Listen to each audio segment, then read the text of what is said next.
হবে, আপনাকে বাথরুমে যেয়ে লুঙ্গি তুলে দিয়ে আসতে হবে, ওখান থেকে নিয়ে এসে। তো এই কাজগুলো পৃথিবীতে মাত্র দুই ধরনের মানুষ আপনার সাথে করতে পারবে, আপনার স্ত্রী না, আপনার স্ত্রী অথবা বাদী। তো যেহেতু আমাদের দেশে হালাল বাদী নেই, অতএব অনলি ওয়ান স্ত্রী পারবে নাভির থেকে হাঁটু পর্যন্ত দেখতে। আমাদের সমাজের ব্যবস্থা কি, যে না বিয়ে দেওয়ার দরকার নাই, নার্স ডেকে নিয়ে আসে, নার্স কাজগুলো করে, শেষ বয়সেও হারাম কাজ করতে থাকে প্রতিনিয়ত। কোথাও কোথাও মেয়েরা এসে কাজ করে, তো মেয়েদের তো বাবার নাভির থেকে হাঁটু পর্যন্ত হাত দেওয়া অনুমতি নেই। কখনো কখনো বেটার বউরা কাজ করে।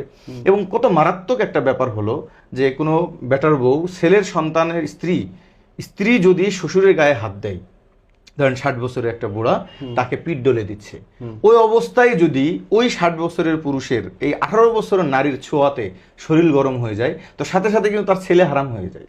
সিরিয়াসলি? হ্যাঁ, যদি কোনো শ্বশুরের গায়ে স্ত্রীর হাত পড়ে, বেটার বোর হাত পড়ে, আর শ্বশুরের যদি ভিতরে কামভাব চলে আসে, সাথে সাথেই শুধু তালাক না, চিরজীবনের জন্য হারাম হয়ে যাবে সন্তানের জন্য। এবার বলেন সমাজে কত পার্সেন্ট নারী, এটা কি ইসলামে সহিহ হাদিস? সহিহ হুরমতে মুসাহারা বলে এটাকে। আমি আপনাকে একটা গুরুত্বপূর্ণ মাসলা আলোচনা করি, সেটা হলো যে ইসলামের একটা বিধান হলো যে যদি কোনো মেয়ের বাবার সাথে টাচ লাগে এবং সেটা কোনো কাপড় ছাড়া, এমনি টাচ লাগলো, অনেক সময় ব্লাউজে পণ্য থাকে এখানে ধরে উঠাচ্ছে বাবার মেয়ের, অথবা কখনো ছেলের যদি মায়ের সাথে এমন ঘটে যায়, মার পাশে বসছে এক লেপের মধ্যে মানে বসে টিভি দেখতেছে, অথবা শাশুড়ির সাথে যদি কাপড় ছাড়া কোনো টাচ লেগে যায়, অথবা বেটার বোর যদি শ্বশুরের সাথে টাচ লেগে যায়, এই 4 ধরনের মানুষের কোনো একটা ঘটে গেলে সাথে সাথে ছেলের যদি টাচ লাগে বাবার সংসার হারাম। হ্যাঁ, যদি বেটার বোর টাচ লাগে তাহলে জামাইয়ের সংসার হারাম। যদি শাশুড়ির টাচ লাগে তাহলে নিজের মেয়ের সংসার হারাম।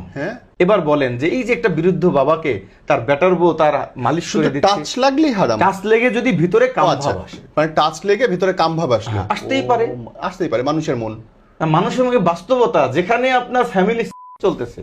আল্লাহ মাফ করুক, বাট ইট ইজ ট্রু এবং আসবেই। ধরেন কথা বলছে আল্লাহ রসুল, বাবা মেয়েদের যখন বড় হয়ে যায় তাদের থেকে বিছানা আলাদা করতে বলছে। কেন করতে বলছে? কারণ আপনি পুরুষ মানুষ, আমাদের সম্পর্ক যেটা আছে রক্তীয় সম্পর্ক, এটাতে আপন জায়গায়, কিন্তু শরীর যখন শরীরের কাছে যায়, সেটা যদি হয় আপনার যেটাই হোক না কেন, শরীরের কাছে গেলেই কিন্তু শরীর কথা বলবে।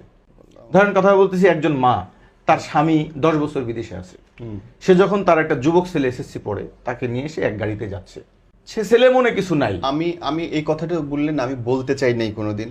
আমি একটা এপিসোড শুট করছিলাম যেখানে, মাফ করুক আমি সেটা পাবলিশ করি নাই, মা তার সন্তানের সঙ্গে অবৈধ সম্পর্ক, আল্লাহ মাফ করুক, আমি নাউজুবিল্লাহ। আপনার এই মোহাম্মদপুরে থেকে আমাকে এই পর্যন্ত 4 থেকে 5টা ছেলে ফোন দিয়েছে, তারপরে একটা ছেলে বলতেছে হুজুর আমার মা আমাকে বিয়ে করতে দেয় না। কি জন্য? বাবা মারা গিয়েছে, উনি সামাজিক